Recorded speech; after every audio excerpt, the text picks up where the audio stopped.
kamano. Yudo ka Migosi Eriko wacho ka ni your network is your net worth. Iwacho kamano gi Kisungu ni jomiwuotho go nyalo nyisowa kaka in rang'iny ma intiere kaachiel gi kaka wanyalo ng'i kendo wanyalo pimi. To ipenjo maber ahinya ni koro where are these networking avenues? Ere kama wanyalo rome gi ji manyalo konyowa. Mokwongo adwa wacho ni piny oselokore. Sechegi ok en mana ni nyaka koro warom physically. To kata mana seche mowuoyo kan gijo ka Migosi Eriko wacho ni en ochung' ni kar tiegruok. Ng'ato kaka an awuoyo gi nyithindo ka gi kacha. Kae wantiere Ramogi ka. Ido ka kata nyathi ma koro winjo twagni kende nyiso ni pache yawre to bende owinjo kaka watemo wacho gigi to this could also be a networking avenue. Ma bende nyalo bedo ni onyalo kata keep in touch gi ji kaka wan. To kwadok kama koro gintiere wanyalo wacho ni kachako gi weche mag mbui aya dhi physical. Ei mbui kae bende nyalo network e weche mag kata mana e TikTok nyalo romo gi ji kitiyo kode maber. Kata mana e wang book, Facebook inyalo romo gi ji kata mana e WhatsApp group ma intiere maber. To kwadok koro physical kaka inyalo romo gi ji kendo inyalo yudo konyruok. Anyalo wacho ni nitiere events mang'eny manyalo bedo organized.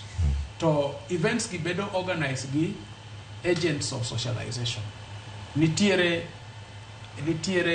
e piny mwadake nitie jok manyalo loso events go. Nikech ok gin e school sani, koro nyalo bedo ni school ok nyal konyo ahinya. To sadi the most important agent of socialization nyalo bedo kaka kanisa. Kanisa nyalo loso, wacho ni koro kwa chomo Christmas ka wadhi loso seminar. Kaka nyocha chieng' tich abich nyocha oluonga wuoyo kamoro iluongo ni Loresho PCA Loresho Community Church Kangebi Lokacha. Tiyudo ka event aina no ne wan gi jo high school to wan gi jo mosetieko form 4 to wan gi jo manie college. Koro kane wapuonjogi bang' puonjogi to nitiere seche mane koro gibedo kamoro achiel to gisumo paro. Koro iyudo ka kanisa nyalo loso kamano, nyalo bedo e seminar, nyalo bedo kata mana dhi e kanisa chieng' Jumapil, inyalo romo gi ji, nyalo bedo kata mana camps, nitiere camp kaka sani bende wan gi kiche mag jo adwena dier, aparo ni en dwe mar 8. Lakini kanise moko gi to nitiere gi kiche, gin gi conferences ma ji nyalo rome. Ma en gima owinjore ahinya mondo nyithindo otim. To kata kamano bende wadwa nyisogi ni kidhi e events gi bende nyaka itang' nikech ka wachako wacho ni nitiere gik monego gitim to nitiere gik moko nego gitim. Gik monego ok onego gitim en ni kik ibed abeda ng'at mar en party after party. Party after party en wuok e nyasi ni gi nyasi machielo.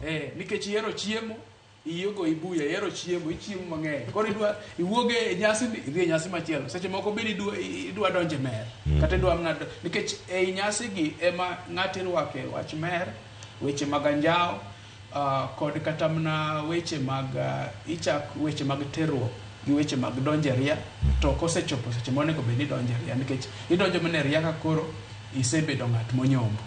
Koro iyudo ka nyasi gi nyaka koro bende gitang'. Ok ni kama iluonge e university kucha comrades luongo gi ni sheria kiani en sheria kose sheria en ni chik ma ging'e ahinya en chik mar dhi e nyasi en party. Koro nyaka ng'ato mane omiyo wacho ni seche moko Migosi Eriko wacho kama ber ni nyithindo nyaka bed piny gi jonyuol gi kendo gibed gi twak kendo giwinjre. Seche gi ok gin nyithindo nyaka bed ni giwuoyo kendo inyalo kata mana penjo mama ni kata baba ni gima kama nitie onego bed nadhiye to uwinjore. Lakini ka gidhi kamoro mane kaka gidhi donjo e timbe mag anjao kendo iyudo ka nyithindo nyalo lal. Kwawuoyo kuom networking avenues, kwawuoyo kuom dhi mielo hangla. Dhi mielo hangla, kata dhi kuonde moko ma seche moko ok bi konyi e weche mwawacho ni. Koro nyaka ibed motang'. Erokamano ahinya. Eric, gino mida medo karka kutenore kod chenro gi duto mawayudo kuom